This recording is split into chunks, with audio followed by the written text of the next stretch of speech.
আমাদের ধৈর্য নাই, অল্পে আমরা অস্থির, আছে না নাই? এই দেশের মানুষ খুব বেশি অস্থির, বাংলাদেশের মানুষ খুব বেশি অস্থির। আমি পৃথিবীর অনেক দেশে ঘুরেছি, সেখানে দেখেছি মানুষজন খুব ধীরস্থিরভাবে কাজ করতে পছন্দ করে। সুপার শপে যদি কিনতে যায়, they maintain the queue in super shop. Super শপে লম্বা লাইন, সবাই যে ওখানে ভদ্রভাবে দাঁড়ায়, একজনের পর একজন যাবে। টিকিট কাটতে যাবে, লম্বা লাইন, একজনের পর একজন দাঁড়ায়, একজন যাবে আরেকজন। তো ওখানে যদি কোনো বাঙালি থাকে তখন দেখা যায় তার অস্থিরতা। কেন সামনে এত লাইন, এত সময় লাগে কেন, আমি কখন পাবো, আমার কি হবে? অস্থিরতা আছে না নাই? মানে সে পারে না সামনে সবাইকে ডিঙ্গিয়ে আগে যে টাকা পে করবে, আগে যে টিকিট কাটবে। এই অস্থিরতা আমাদের কমাইতে হবে, ধৈর্যশীল হতে হবে। গোটা বিশ্বব্যাপী আমাদের এই বাংলাদেশের মানুষের এই বদনাম যে আমরা অস্থির প্রকৃতির, আমরা ঠান্ডা মাথায় ভাবি না। ঠান্ডা মাথায় ভাবতে হবে, ধৈর্যশীল হতে হবে। ইন্নামা সাবরু ইনদা সাদামাতিল উলা। বিষ্ণু বলেছেন, বিপদের প্রথম ধাক্কায় যে সবর ধারণ করতে পারে সেই তো সবুর। এজন্য বিষ্ণুনবী দোয়া করতেন, আল্লাহুম্মা জাআলনি সাবুরা, আল্লাহ আপনি আমাকে ধৈর্যশীল বানান। ওয়া জাআলনি শাকুরা, আপনি আমার শুকরগুজার বান্দা বানান। বিশ্বনবীর চেয়ে ধৈর্যশীল, বিশ্বনবীর চেয়ে শুকরগুজার পৃথিবীর কেউ আছে? কথা বলেন। এমন তাবৎ কোনো অত্যাচার নাই যে অত্যাচার বিশ্বনবীর উপর করা হয় নাই।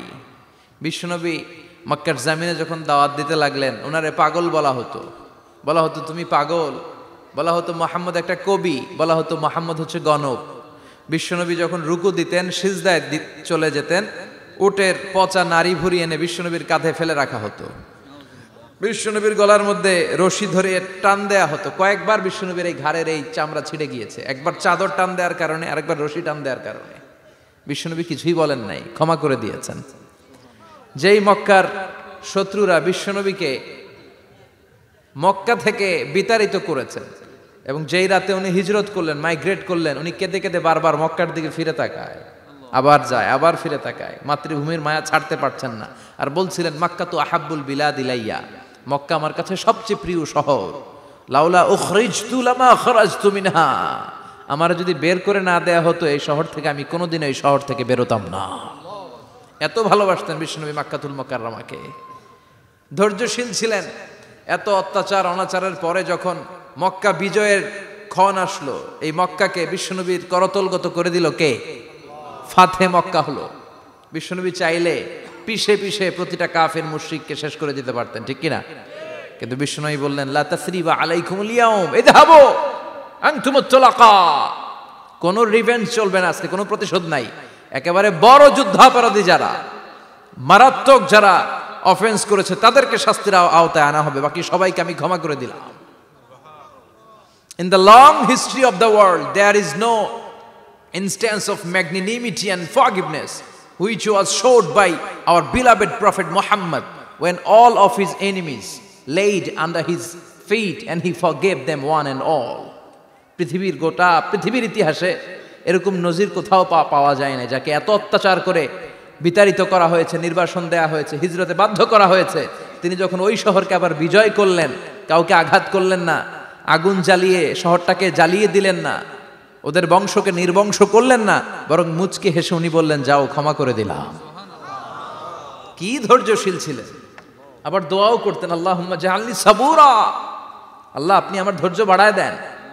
ওয়া জাআলনি শাকুরা, আপনি আমার শুকরগুজার বানান। ওয়া জাআলনি ফি আইনি সাগীরা, আল্লাহ আমার চোখে আপনি আমারে ছোট বানান।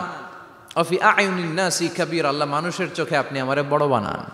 কি মানুষ ছিল, নিজের চোখে নিজে ছোট থাকতে চাইতেন। আমরা নিজের চোখে নিজের বড় মনে করি, এরকম ডাকাইত আছে না নাই? নিজেরাই নিজে মনে করে কত বড় সাহেব, লাট সাহেব। মান তাওয়াদা তারাফা, এটা হচ্ছে সুন্নাতুল্লাহি ফিল আরদ। মান তাওয়াদা তারাফা, যে নিচে নেমে থাকতে চায় আল্লাহ ওরা টেনে উপরে উঠায়, আর যে খালি উঠতে চায়, হিংসা করে অহংকার করে উপরে ঠেলতে চায়, ওরা নিচে নামায় দেয় কে? সাইয়েদনা আদমকে আল্লাহ বললেন, আদম সাল্লিমা আলা উলাইকান নাফার লাম্মা খালাকাল্লাহু আদামা ওয়া কানা তুলহু 60 যিরাআন। নিচে নেমে গেলে যে উপরে ওঠে, আর উপরে উঠতে চাইলে যে নিচে নামে। উদাহরণ দেখেন, আদম আলাইহিস সালামকে তৈরির পর আল্লাহ বললেন, আদম সাল্লিমা আলা উলাইকান নাফার, এই ফেরেশতাদের সালাম দাও। কি দাও? সালাম দাও। কোনো প্রশ্ন নাই, আল্লাহ সালাম দিব কেন? ফেরেশতারা আমারে দিব না কেন? আমি আগে দিব কেন? কথা আছে কোনো? যেই সালাম দিলেন, সালাম দেওয়ার সাথে সাথে ওনার মর্যাদা বাড়িয়ে দিল কে? এত মর্যাদা বাড়ালেন যে নূরের ফেরেশতারা মাটির আদমকে সেজদা দিতে বাধ্য হয়েছে। চিৎকার করে বলেন ঠিক কিনা? তুমি মাটির আদমকে প্রথম সৃষ্টি করিয়া ঘোষণা করিয়া দিলে শ্রেষ্ঠ বলিয়া, তাই তো নূরের ফেরেশতা করে আদমকে সেজদা, সবার চেয়ে সম্মান দিলে মাটির আদমকে। আল্লাহু আল্লাহু পড়েন, আল্লাহু আল্লাহু তুমি জাল্লে জালালুহু, শেষ করা তো যায় না গে তোমার গুণগান। আল্লাহু আল্লাহু, সুবহানাল্লাহ পড়েন। কি সম্মান আল্লাহ বাড়াই দিলেন। আল্লাহ বললেন, আদম আজকে থেকে তুমি আশরাফুল মাখলুকা, তুমি খলিফাতুল্লাহ ফিল আরদ, তুমি পৃথিবীতে আমার খলিফা, ভাইস জেরেন্ট অফ আল্লাহ। আল্লাহর খলিফা, আল্লাহর আহকামগুলো পালনের জন্য ভাইস জেরেন্ট। চুরি করলে হাত কেটে দাও, কার আইন? এই কাজ আদম তুমি দুনিয়াতে যেয়ে করবা। জিনা করলে ডেথ পেনাল্টি, হেড অফ, শিরচ্ছেদ করে দাও, কার আইন? খলিফা হিসেবে মানুষ এসে করবে। মানুষকে আল্লাহ আশরাফুল মাখলুকাত বানিয়ে দিলেন, নিচু হয়েছে বড় বানিয়ে দিলেন। আর শয়তানের অবস্থা কি? শয়তানকে আল্লাহ বললেন সেজদা দে আদমকে। শয়তান যুক্তি দাঁড় করিয়েছে, খালাকতাহু মিন তিন, খালাকতানি মিন নার ওয়া খালাকতাহু মিন তিন। আল্লাহ আপনি আমারে বানাইছেন আগুন দিয়া, কি দিয়া? আগুনের ধর্ম উপরের দিকে ওঠে আর মাটির ধর্ম সে নিচে পড়ে থাকে, আমি কেন সেজদা দেব? শয়তানকে চিরকালের জন্য ইবলিস মালউন, অভিশপ্ত আর জাহান্নামী হিসেবে ঘোষণা দিয়ে দিল কে? এজন্য আপনি ছোট থাকতে চাইবেন, আপনারে বড় বানাবে কে? আর আপনি নিজে যদি বলেন আমি বড়, থাপ্পড় মেরে আপনারে নিচে নামাই দিবে কে? এজন্য বিশ্বনবী দোয়ায় বলতেন, আল্লাহুম্মা জাআলনি সাবুরা ওয়াজআলনি শাকুরা ওয়াজআলনি ফি আইনি সাগীরা ওয়া ফি আয়ুনিন নাসি কাবীরা। ও আল্লাহ, আপনি আমারে ধৈর্যশীল বানান, আপনি আমারে শুকরগুজার বান্দা বানান, আমার চোখে আমারে আপনি ছোট বানান, মানুষের চোখে আপনি আমারে বড় বানান। সুবহানাল্লাহ পড়েন। এজন্য সবসময় শুকরগুজার থাকার চেষ্টা করতে হবে। রাজি আছেন তো? যে কোনো মুহূর্তে, যে কোনো পরিস্থিতিতে আমরা শুকরিয়া করব কার? চিল্লায় বলেন কার? এই ভণ্ডামি এই দেশে আছে না নাই? দোদেল বান্দা কালমা চোরে, না পায় শ্মশান না পায় ঘোরে, দিন থাকিতে আয়রে পথে ছাইড়া দে ভণ্ডামি, ভণ্ডামি ভণ্ডামি ভণ্ডামি, ছাইড়া দে ভণ্ডামি। আছে না নাই? নামাজ কালাম পড়ে না, ইবলিস শয়তানের নানা। আছে না? নামাজ নাই, রোজা নাই, নাচানাচি, নাচ গান, গোসল করে না, সারা বছরে করে একবার, ওই গোসলের পানি মুরিদরা খায় ফেলায়। আছে না নাই? নামাজ রোজা করে না, ইবলিস শয়তানের নানা, ধর্মের একখান খুঁটি ধইরা কয়দিন করবা হয়রানি, ভণ্ডামি ভণ্ডামি ভণ্ডামি, ছাইড়া দে ভণ্ডামি। ঠিক কি না?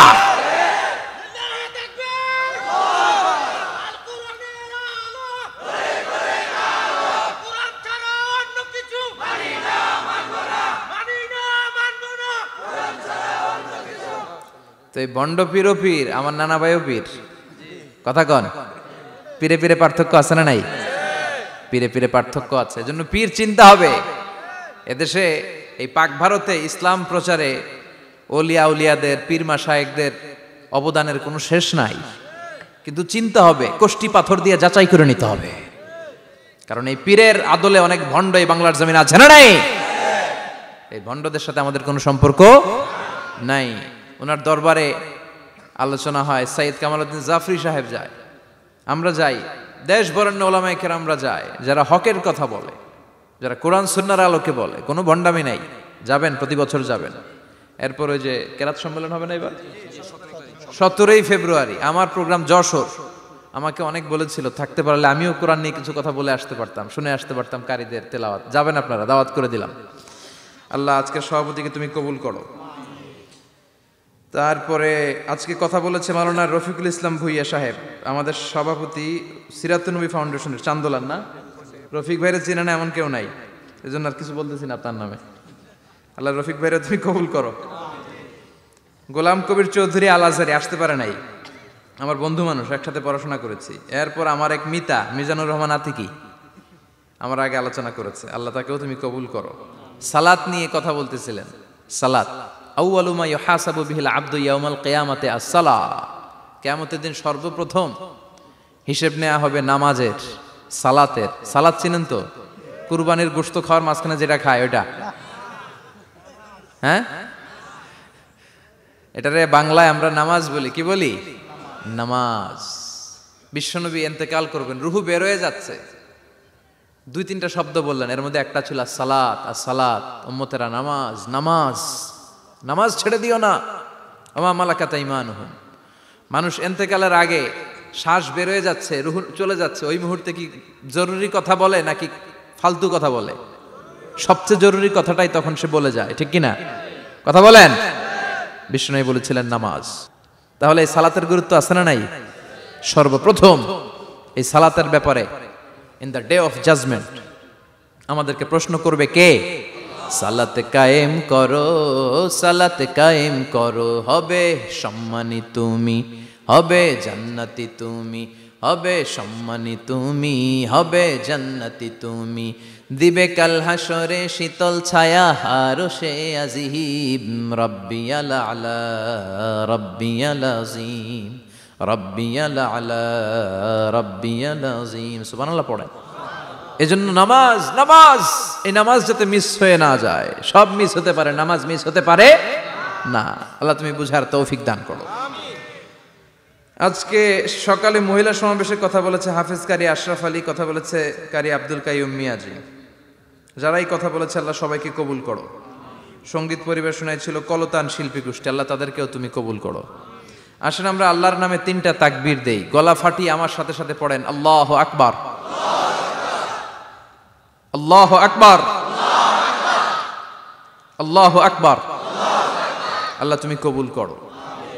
আমি আপনাদের খেদমতে সূরাতু আত-তাহরিম থেকে ছোট্ট একটি আয়াতের অংশ তেলাওয়াত করেছি, যেখানে আল্লাহ তাআলা আমাদেরকে আহ্বান জানিয়েছে, ওহে বিশ্বাসীরা, পাপ হতে পারে, ভুল হতে পারে, অন্যায় হতে পারে, ওই অন্যায়ের উপর অটল থেকো না, আমার কাছে ফিরে আসো। কাম টু ইউর লর্ড, তোমার রবের দরবারে ফিরে আসো, ক্ষমার মতো ক্ষমা চাও, ক্ষমার মতো ক্ষমা চাইলে আমি সব ক্ষমা করে দেব। সুবহানাল্লাহ পড়েন। রব্বুল আলামিন বলেন, ইয়া আইয়ুহাল্লাযীনা আমানু তুবু ইলাল্লাহি তাওবাতান নাসুহা। ও বিশ্বাসীরা, ভুল করেছো, অন্যায় করেছো, পাপ করেছো, জুলুম করেছো, আমার কাছে ফিরে আসো, ক্ষমা চাও। ক্ষমার মতো ক্ষমা চাইলে সব গুনাহ মাফ করে দিতে পারে কে? পাপ নাই, গুনাহ করি নাই, এরকম কেউ আছি? কথা বলেন। কত পাপ করছি কোনো হিসাব আছে? পৃথিবীর কেউ না জানলেও জানে কে?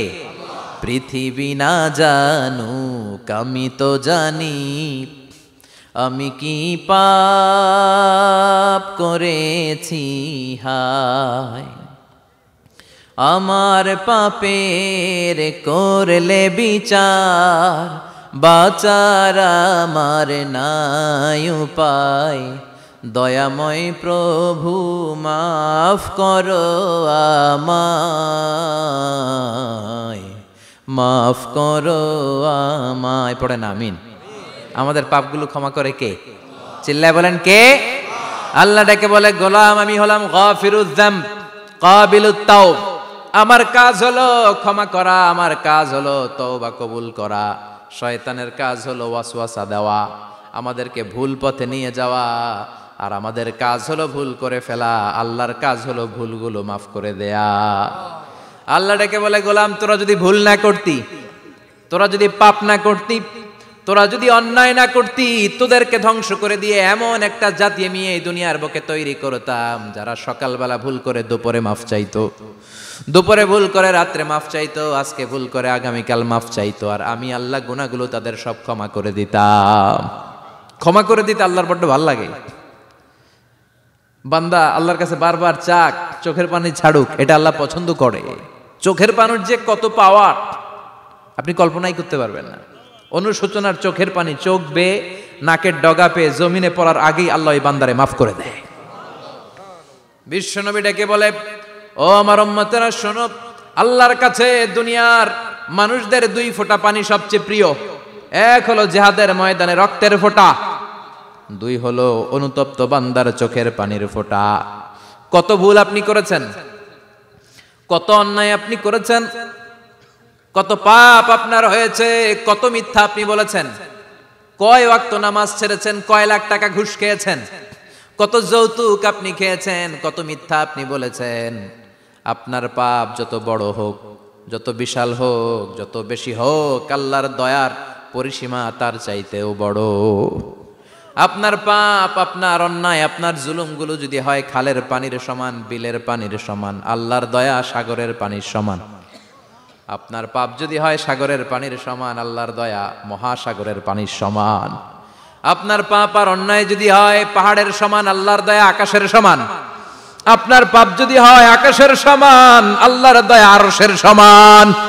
এজন্য আল্লাহ বললেন, ইয়া আইয়ুহাল্লাযীনা আমানু তুবু ইলাল্লাহি তাওবাতান নাসুহা। ও আমার গোলাম, তুই তোর নিজেরে যত বেশি ভালোবাসিস তার চেয়েও আমি তোরে বেশি ভালোবাসি। তোর বাবা মা তোরে যত বেশি ভালোবাসে তার চেয়েও আমাদেরকে বেশি ভালোবাসে কে? আল্লাহ বললেন, ভালোবাসারে তৈরি করার পরে আমি 100 টুকরা করলাম। চিল্লায় বলেন কয় টুকরা? 99 টুকরা ভালোবাসা আমি আল্লাহ নিজের মধ্যে রেখে দিলাম। 1 টুকরা ভালোবাসা গোটা বিশ্বের সবার মধ্যে আমি ভাগ করে দিলাম।